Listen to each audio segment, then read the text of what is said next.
François, dans l'actualité, cette plainte annoncée contre l'État du Sénégal, les sinistrés de l'incendie de Sandaga exigent une indemnisation dans les a donné le premier vaccin contre le pneumocoque. La cérémonie ce matin, la pneumonie qui tue 19% des enfants de moins de 5 ans. Le président Macky Sall qui a donné également le tout premier coup de truelle des travaux de construction du Centre international de conférence de Diamniadio, l'infrastructure qui accueille le 15e sommet de la francophonie prévu en 2014.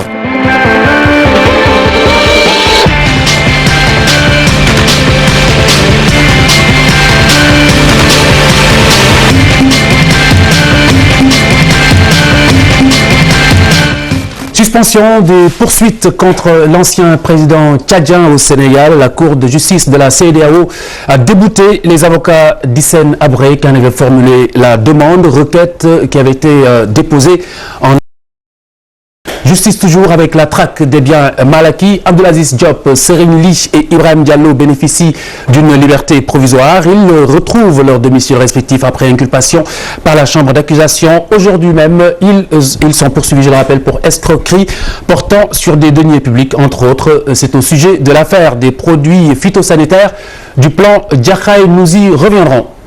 Les commerçants de Sandaga en ordre de bataille exigent une réparation de l'État du Sénégal suite à l'incendie qui a ravagé le marché le 25 octobre dernier. Ils envisagent une plainte pour tordre le bras aux autorités sénégalaises. Nous allons porter plainte parce qu'on nous a apporté préjudice. Après la fermeture de notre marché le 18 juillet, l'État a dit que c'est lui qui sécurise le marché, donc c'est sous sa responsabilité. 80 ans. Le marché était sous notre responsabilité. Il n'y avait pas un incendie de cette ampleur. Nous demandons d'être indemnisés. Nous allons prendre conseil auprès des gens qui sont beaucoup plus habilités à cela. On est en train de préparer tout ce qui est dossier avec un huissier de la place. Le moment venu, on fera face à la presse et on parlera de tout ce qui s'est passé. Un magasin de Thiaroye automobile ravagé par les flammes la nuit dernière. Les dégâts matériels sont estimés à plus d'1 milliard de francs CFA. Le magasin est spécialisé en vente de pièces détachées pour automobiles. El Hadj Khalil Ndiaye, Chérif Dia. Le feu a emporté sur son passage toutes les pièces se trouvant dans ce magasin de plus de 170 mètres carrés, causant d'énormes pertes. Le directeur général de Thiaroye Automobile les évalue à plus d'1 milliard de francs CFA. Ici, c'est que des pièces neuves. Comme vous voyez là, il y avait tout ce qui est amortisseur, courroie, les filtres, les pompes à eau. Derrière, il y avait le stock de batteries, tout ça en pièces neuves. Donc il y avait que du neuf quoi. Parce que le hangar des pièces occasion, ça se situe juste derrière vous. Donc on rentre facilement dans les milliards quoi. Donc parce que c'était que du neuf. C'est vers 23 heures que l'incendie s'est déclaré dans cette entreprise spécialisée dans la vente de pièces d'automobile. Un court-circuit serait à l'origine du sinistre. On m'a appelé sur le coup de 23 heures pour me signaler un incendie dans un de nos hangars. Donc je suis arrivé sur place en même temps que les sapeurs-pompiers. Donc par la suite, on les a ouvert les différentes issues pour qu'ils aient accès à l'incendie. Après ce qu'ils ont dit, donc ça vient de l'électricité. Il y avait une coupe. Donc quand l'électricité est revenue, donc c'est revenu en force et le feu a Thiaroye Automobile emploie plus de 35 agents. Des parents et proches sont venus réconforter les propriétaires. Le directeur général, lui, s'en remet à Dieu. L'incendie a ravagé que les pièces d'occasion. Donc comme vous voyez sur notre parc, il y a le garage. Dans le garage, il y a les voitures des entreprises, des ministères, de la présidence, des sociétés de la place. Donc ces voitures-là n'ont pas pris feu. Donc c'est que nos matériels qui ont pris feu, donc on dit Dieu merci. Donc il n'y a pas eu de blessés, il n'y a pas de morts, donc voilà. Ainsi, le fruit de plusieurs années de labeur part en fumée. Les L'insécurité perturbe le marché des parcelles assainies. Les produits proposés sur place viennent de recyclage d'objets récupérés.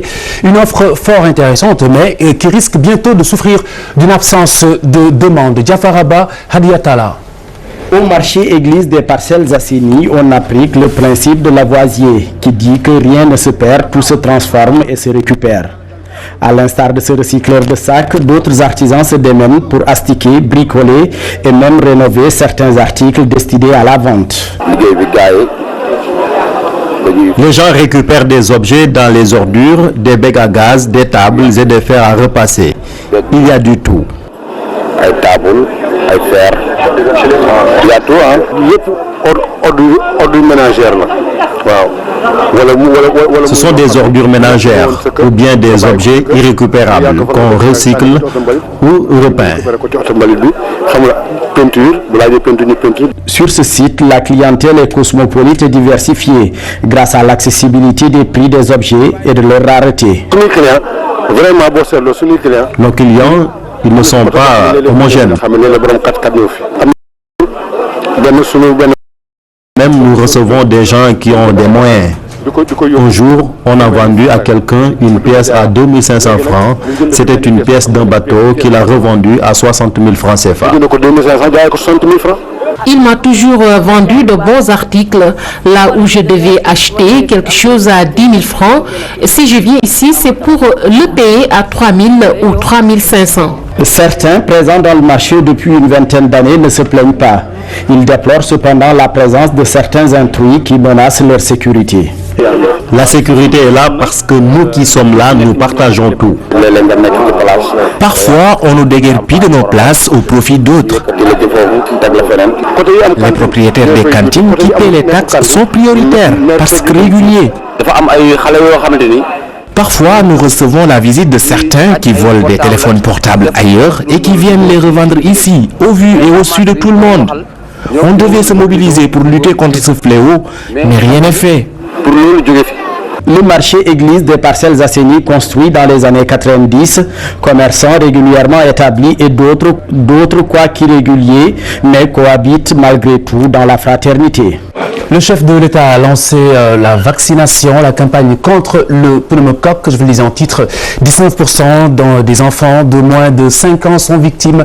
Les autorités sanitaires souhaitent combattre la mortalité infantile dans ce pays. D'autres campagnes sont prévues dans ce sens pour éradiquer notamment les maladies diarrhéiques.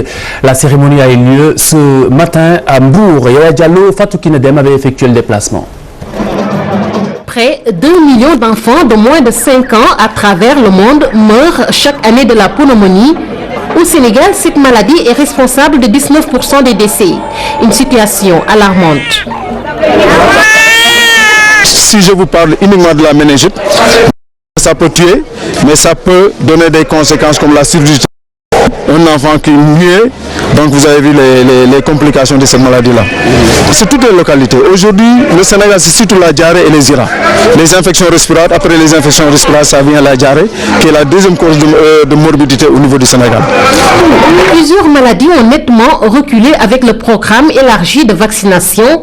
Il s'agit dans cette dynamique d'inverser la tendance pour la pneumonie. Le vaccin contre le pneumocoque lancé à Mbour porte à 10 le nombre de maladies ciblées par le programme. Les enfants jusqu'à 2 ans encore sont plus vulnérables et les enfants de 0,5 ans sont très vulnérables. Mais le programme élargi de vaccination cible surtout les enfants de 0,11 mois. C'est surtout les enfants de 0,11 mois et ça c'est un nouveau vaccin. C'est unidose, c'est un flacon pour une dose, donc il n'y aura pas de perte. Et ensuite les enfants pourront être vaccinés tout le temps. Comme vous le savez, il y a les vaccins où il y a plusieurs doses. Ces enfants-là, il faut les regrouper pour les vacciner. Mais ce vaccin-là, c'est une seule dose, donc c'est un vaccin qu'on peut vacciner tous les jours. Par ailleurs, les partenaires techniques et financiers de l'État ont injecté environ 32 milliards pour les vaccins, un appui qui entre en droite ligne de la politique sanitaire de l'État. L'État du Sénégal a mis à la disposition du ministère de la Santé et de l'Action sociale une ligne budgétaire annuelle de plus d'1 milliard de francs pour l'achat de vaccins et de consommables. Nous comptons poursuivre ces efforts et davantage les renforcer afin de respecter nos engagements dans le cadre du cofinancement de nouveaux vaccins et des vaccins sous-utilisés. Avec le vaccin contre le pneumocoque, celui de la rougeole combiné à la rubéole sera lancé dans quelques jours. L'introduction des vaccins contre les rotavirus est prévue pour l'année prochaine. Le paludisme et la grippe, les deux maladies les plus diagnostiquées à l'heure actuelle dans les centres de santé de Dakar. Le personnel médical qui déplore la négligence des patients qui arrivent souvent tard alors que les traitements sont plutôt accessibles. Kolo Cissé, Maïmouna Ndiaye. Sur les 10 patients qui viennent se faire consulter par jour au centre de santé de Ouakam, les 6 ont la grippe, 3 souffrent du paludisme. La situation inquiète. Ce sont des pathologies qui se ressemblent, mais c'est le test de TDR qui différencie les deux. Pour la grippe, le traitement, c'est un traitement symptomatologie plus des antibiotiques. La grippe et le paludisme, un premier motif de consultation. Un conseil pour ces personnes atteintes de cette maladie. Ils viennent tardivement. Et à ce moment, ça pose des problèmes, surtout pour le traitement. Mais s'ils viennent tôt, ça sera plus facile pour nous. Si c'est le palud, on peut avoir le neuropaludisme. C'est le palud grave. Le malade entre en coma. Et convulsions, tout ça, il y a des complications neurologiques, des complications rénales, même cardiaques. La recrudescence du paludisme et de la grippe est constatée entre août et novembre.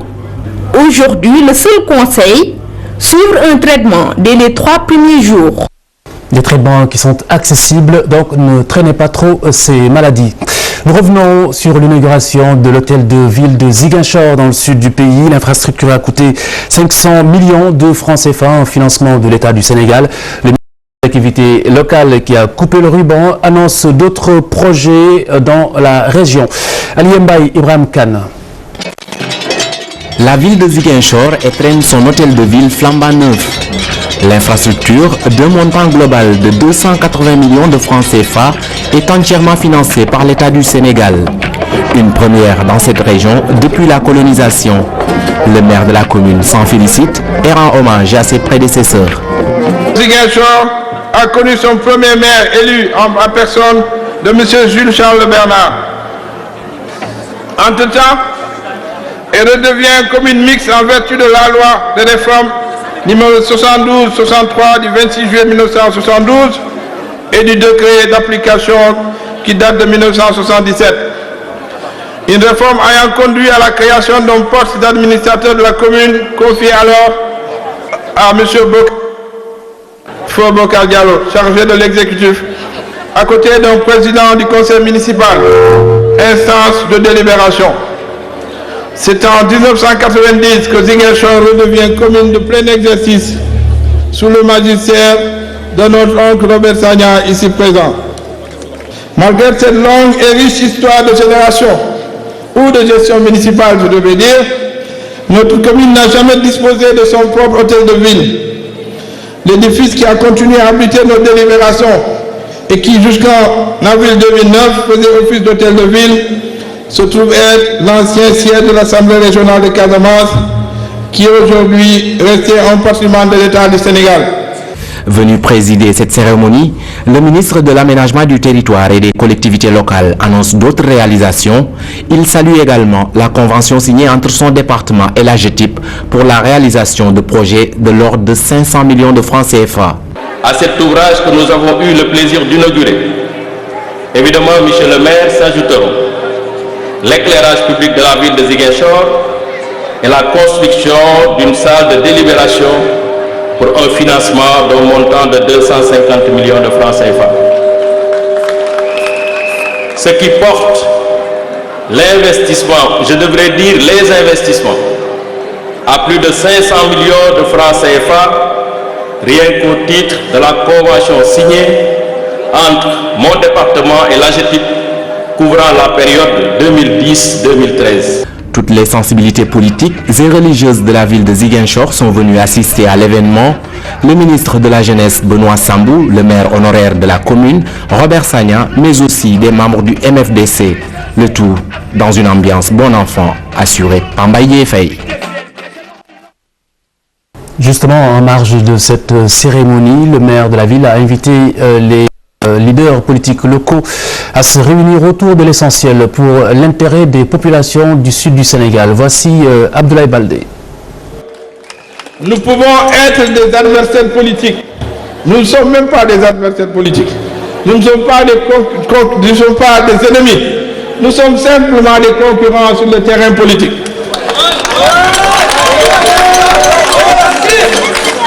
Notre mission à nous tous, que ce soit moi aujourd'hui maire, que ce soit ceux qui avaient été maires il y a de cela quelques années, que ce soit ceux qui seront maires demain, c'est la construction de la ville de Ziguinchor et c'est ça le plus important. Ce sont les invectives à travers les radios, ce sont les insultes à travers Internet. Sachons que le combat politique, c'est un combat de terrain, ce n'est pas un combat de médias. Et pour cela, je tiens à rendre un hommage et surtout saluer la maturité du ministre Benoît Sambou et de toutes ses équipes. Parce que aussi bien ces équipes que les nôtres ont toujours collaboré et nous savons que l'intérêt, où se situe l'intérêt de la ville de Ziguinchor, où se situe l'intérêt de la Casamance, nous les fils de la Casamance devons être unis, nous battre pour que notre région puisse se développer. Cap sur Diamniadio, la localité qui abrite le 15e sommet de la francophonie prévu en 2014. Le président de la République a lancé les travaux de construction du Centre international de conférence. Et à Diallo et Nafissatou Silla. Diamniadio. C'est sur ce site que le Centre international de conférence va être érigé. Il va abriter le 15e sommet de la francophonie en novembre 2014. Cette cérémonie marque le lancement officiel des travaux. Cette adhésion spontanée des populations me réconforte dans mon choix de construire en dehors de Dakar l'un des plus modernes, des plus grands centres de conférences d'Afrique. Le choix de Diamniadio n'est pas fortuit pour le président de la République. Il s'agit d'en faire un pôle urbain, le premier du Sénégal. Pour le pôle urbain de Diamniadio, plusieurs promoteurs se sont déjà manifestés pour développer des projets industriels, touristiques, immobiliers, avec en particulier de vastes programmes de logement économique, moyen standing et logement de standing. Diamniadio va devenir un creuset d'excellence pour l'enseignement supérieur et la recherche par la construction à côté du Centre international de conférence de la deuxième université de Dakar, mais également de l'université virtuelle, d'un centre hospitalier universitaire. Un autre projet s'ajoute à celui-ci, le prolongement de l'autoroute vers d'autres villes du Sénégal. L'autoroute Diamniadio-Thiès-Touba, l'autoroute Thiès-Tivaouane et Diamniadio-Aïbédé-Mbour qui sera poursuivie plus tard jusqu'à Kaolack. Nous avons l'aménagement de la zone économique spéciale, la construction du port minéralier de Bargny qui devra relier par le chemin de fer le port de Sendou au Sénégal oriental et au Mali. Ce projet de construction va se matérialiser grâce à la République de Turquie avec un financement de 25 milliards de francs CFA. Le Sénégal, pour sa part, contribue à hauteur de 15 milliards. Les travaux devront s'achever en fin août 2014.